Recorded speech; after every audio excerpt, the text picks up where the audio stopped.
bienvenue les vierges, bienvenue dans votre vidéo. Donc ce type de vidéo ne concerne pas forcément un mois en particulier, ce n'est pas la vierge pour le mois d'octobre ou etc. C'est vraiment, si vous tombez sur cette vidéo, c'est que vous avez un message à recevoir au moment où vous la regardez, que ce soit maintenant ou plus tard. Donc on va avoir le message des cartes pour vous là actuellement. Avant de commencer, je vais faire une petite présentation du signe de la Vierge. Donc pour cela, je vais m'aider de ce petit livre sur l'astrologie. C'est un livre assez vieux mais que j'apprécie beaucoup. Donc on va voir ici juste un peu le caractère de la Vierge. Ensuite on fera votre guidance et à la fin on tirera un peu la couleur qui peut vous aider, la couleur qui vous représente pour cette période-ci. Alors, donc la Vierge, c'est un signe de terre, c'est un signe qui est mutable, c'est le domicile de Mercure, donc c'est un exil de Jupiter et c'est la chute de Vénus. Dans la nature, ce signe coïncide avec l'époque de la récolte et de la glane.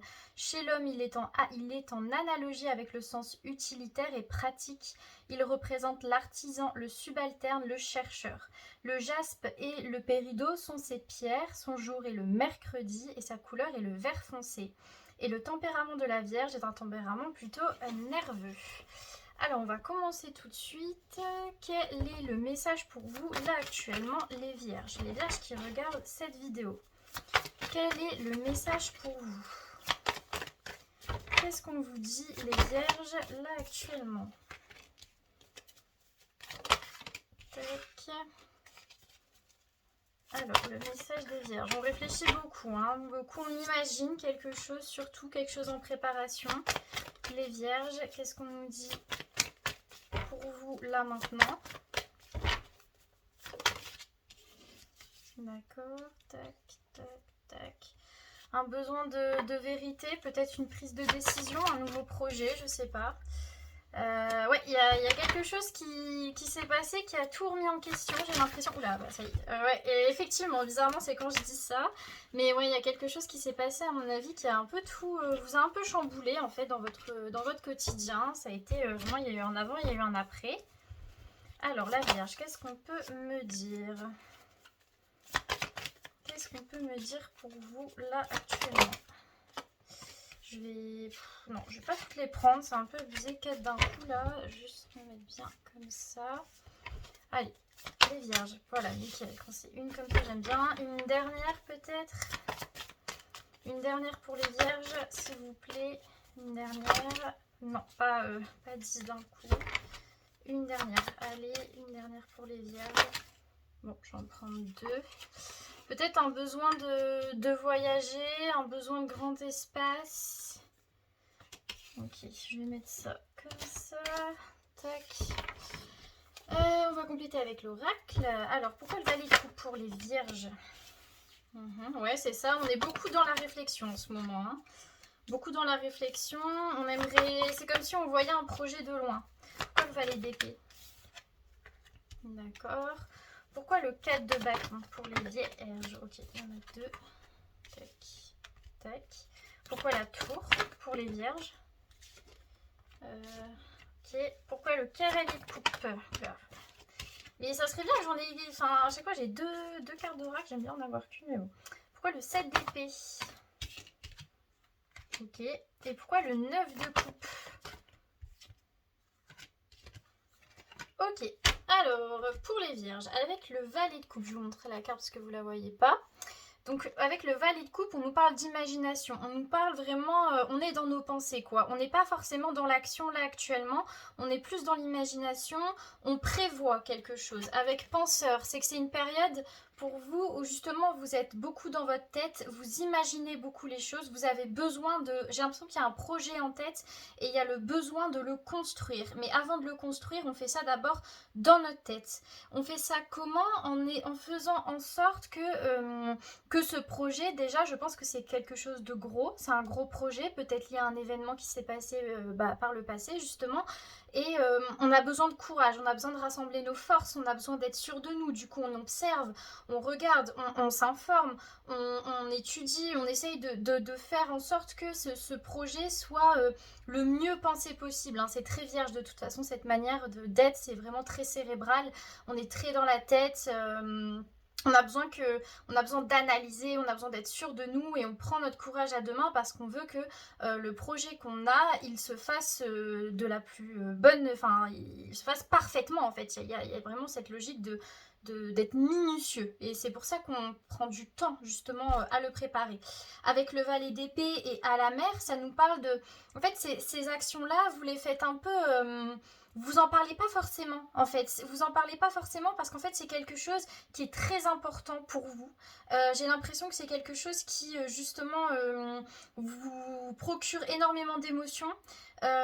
Ici à la mer ça me fait penser à de la tristesse mais je pense pas, je pense que c'est plus c'est quelque chose qui vous est à cœur et en fait c'est quelque chose qui ouvre votre cœur justement ce projet là et donc vous le préparez mais dans votre coin, vous n'allez pas le dire à tout le monde.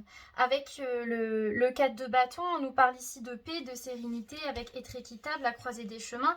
C'est comme si en fait vous sentez que vous devez prendre un...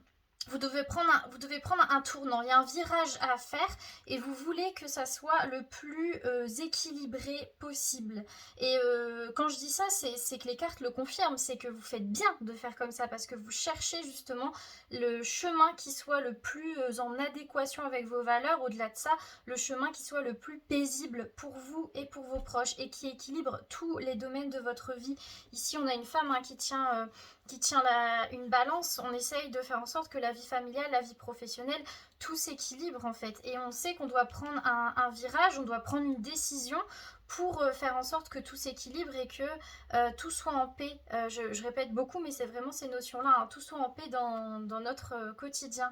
Et ici, on a la tour. Alors, j'ai dit peut-être un événement par le pensée. Au-delà de ça, je pense que c'est une peur que tout s'effondre. C'est comme si vous étiez en train de construire quelque chose et en fait, il y a une peur que tout s'effondre. Peut-être qu'il y a quelque chose aussi qui vous titille, quelque chose qui vous fait dire mais en fait ça peut tout dérégler, ça peut enlever tous mes plans, etc. Et du coup on se demande comment faire pour que ça n'arrive pas et si c'est déjà arrivé, comment faire pour retrouver cet équilibre. Avec le aller loin, c'est que en fait l'épreuve que vous, peut-être que vous vivez une épreuve ou peut-être que vous avez peur de quelque chose, mais cette chose-là, même si elle se passe ou qu'elle ne se passe pas, ça va vous aider, vous, à avancer encore plus loin dans votre vie. Ça va vous aider à sortir de votre zone de confort, à vous dépasser. Ici, on a vraiment le guépard qui franchit la ligne d'arrivée. C'est comme si tenez bon parce que c'est un peu la dernière épreuve pour justement retrouver cette paix. Il y a un peu cette chose-là. Au-delà de ça, si vous avez peur que quelque chose ébranle votre paix, tout ce que vous avez forgé, etc. Ici, on vous dit, mais et même si ça se passe, tu vas réussir à le faire parce que tu es capable de tout. Tu es capable, t'en es arrivé là et tu peux encore dépasser les obstacles qui arrivent vers toi. Donc de toute manière, que tu réfléchis sur et si ça se passe pas, que tu prends le problème sous tous les angles, dans tous les cas, tu vas réussir vous allez réussir à aller outre ce problème et ça tombe, ça va même pas se passer. Ici on est vraiment dans le mental hein, chez les vierges, je le sens beaucoup, hein, beaucoup de ces... On se fait du mal en fait, on se fait du mal avec des et si, on se fait du mal en se disant mon dieu ça c'est catastrophique, etc. Alors qu'avec la carte d'aller loin on vous rassure, on vous dit mais même si ça se passe comme ça, vous irez loin quand même. Ensuite, on a la carte du cavalier de coupe. Alors, le cavalier de coupe, ici, nous parle d'avancement. On avance. Au-delà de ça, on... Attendez, c'était comment, là? Je sais plus. C'est deux cartes comme ça? Ouais, moi, je pense que c'est ça. On avance. On a besoin que les choses... C'est toujours dans une logique de... on a besoin d'équilibre. Hein, c'est toujours cette logique-là. On a besoin d'équilibre. On a besoin que tous les domaines de nos vies se réconcilient, si je peux parler comme ça. Et en fait, avec imagination et couper du bois, c'est que du coup, afin que nos rêves se réalisent, on se met à la tâche. On se met à la tâche, on les imagine, on joue avec la loi d'attraction, on veut ça, on imagine ça, on l'attire et on fait tout pour, en fait. Et pour les choses dont on ne peut pas, qu'on ne peut pas agir là actuellement, on les imagine dans nos têtes. On réfléchit sur comment le faire de la manière la plus équitable, pour vous. Là vraiment pour moi les vierges, je pense qu'il y a un projet, il y a quelque chose qu'on veut mettre en marche et on est en train de le préparer. On est en train de le préparer, il y a de grosses peurs qui arrivent sur ce projet-là, mais on vous rassure, on vous dit même si il y a peut-être des choses qui vont pas se passer comme vous voulez, vous inquiétez pas, ça va aller. On a le 7 d'épée, le 7 d'épée ça nous parle de ruse. Non, c'est le voyage le 7 d'épée. Ouais, c'est le voyage, excusez-moi. Ça nous parle de ruse, je sais pas pourquoi je parlais de voyage. Ça nous parle de ruse avec faire le ménage. Pour moi, c'est que... Attendez. Ouais, pour moi, c'est que vous préparez vraiment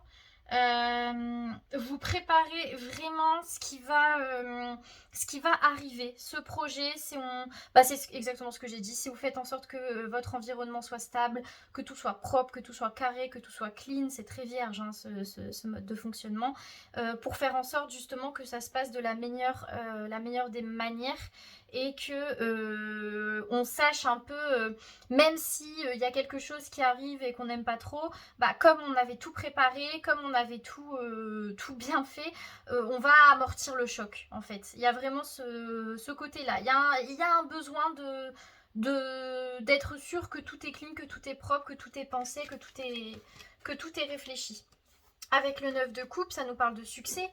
Succès sur votre projet, on a bénédiction et on a orphelin. Et c'est marrant parce qu'en fait, c'est comme si ici, on vous rassure vraiment.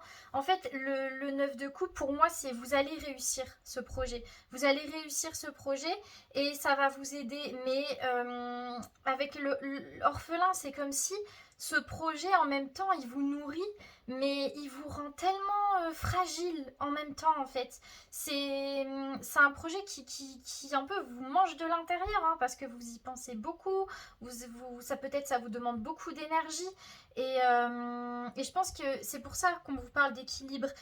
Vous pouvez vous donner à corps et âme à un projet mais ne vous perdez pas là-dedans, ne perdez pas non plus l'importance que vous avez dans votre vie pour ce projet-là en fait. Oui, ce projet c'est une bénédiction, c'est quelque chose qui va vous faire du bien, on vous promet du succès, etc. Mais ne vous perdez pas là-dedans. Restez votre priorité pour, comme je vous ai dit, équilibrer tous les domaines de votre vie. C'est vraiment le cœur ici. Hein. Pour la Vierge, je pense c'est pas s'oublier en fait. Parce je suis ascendant Vierge et je sais exactement ce que c'est. Les Vierges, on a des projets, on s'est carré, on veut les faire bien, mais on a tendance à s'oublier en fait là-dedans. On peut se fatiguer, etc. Et là, ça nous invite vraiment à nous remettre sur le devant de la scène et à nous dire ok j'ai le droit de me donner corps et âme sur ce projet mais je dois me respecter et je dois savoir mes limites aussi, je dois savoir me reposer, je dois savoir voilà prendre soin de moi. Alors on va prendre un conseil pour vous les vierges. Les vierges, quel conseil par rapport à vous? Alors on a l'abondance, donc c'est de bonne augure. Hein. Un autre conseil pour les vierges, ou est-ce que c'est le seul? Non, la nuit. Alors, l'abondance. Bon, je suis désolée pour la lumière, elle n'est pas top là. Alors, fertilité, prospérité, vous avez passé du temps à labourer votre champ et vos efforts payent. Vous récoltez tous les bienfaits de ce que vous avez planté, vous êtes reconnu et apprécié pour ce que vous faites. Aide-toi, le ciel t'aidera est l'expression qui caractérise cette carte. L'univers nous récompense à hauteur de nos actions, alors continuez ce que vous faites parce que ça fonctionne. Donc là vraiment on vous invite à ce projet, il est bon pour vous, hein, il est bon pour vous et il n'y aura vraiment que de la réussite derrière. Alors, la nuit, c'est dans la plus sombre des nuits que brille la plus belle étoile. Parfois la vie nous plonge dans une nuit noire, douce ou tourmentée. Cela est cependant nécessaire pour nous faire repartir du bon pied sur de bonnes bases, comme après une longue nuit de sommeil. Plus grandes sont les peines et les déceptions, plus grandes encore seront les récompenses et la joie. Si tant est que vous soyez prêt ou prête à faire le chemin pour y arriver. N'ayez pas peur et avancez, éclairés par votre propre lumière intérieure. plus vous avancerez vers votre vérité, plus vos actions seront alignées avec qui vous êtes vraiment et plus vous brillerez fort et le soleil reviendra enfin. J'ai vraiment l'impression que peut-être dans ce projet, vous y réfléchissez beaucoup parce que vous essayez de bien faire, etc. Mais là, on vous rappelle que ce projet, il est bon pour vous, mais il est bon pour vous s'il est en accord avec vos valeurs et si vous vous respectez aussi dans ce projet et dans toutes les actions que vous allez mettre en place. Alors, on va prendre une couleur pour vous, les vierges. Je regarde pas. Hein. Alors, quelle est la couleur qui va vous accompagner pour les vierges? Il y en a une là. Bon, je crois qu'il y en a deux. Alors, vous en avez la couleur rouge et vous avez la couleur orange. Donc, la couleur rouge, c'est la vie, l'amour, la passion et le danger. Et la couleur orange, la jeunesse, la créativité, l'échange et la vitalité. Ici, je prendrais vraiment la vitalité et ici la passion, hein, parce que je pense qu'ici on parle de votre passion, de quelque chose qui vous tient à cœur, quelque chose que vous aimez et qui vous demande aussi beaucoup d'énergie. Et justement, trouver un équilibre entre cette passion et votre vitalité, votre énergie. Voilà les vierges, j'espère que ça vous a plu. N'hésitez pas à me le dire en commentaire, laissez un like, etc. Et je vous retrouve bientôt pour une nouvelle vidéo.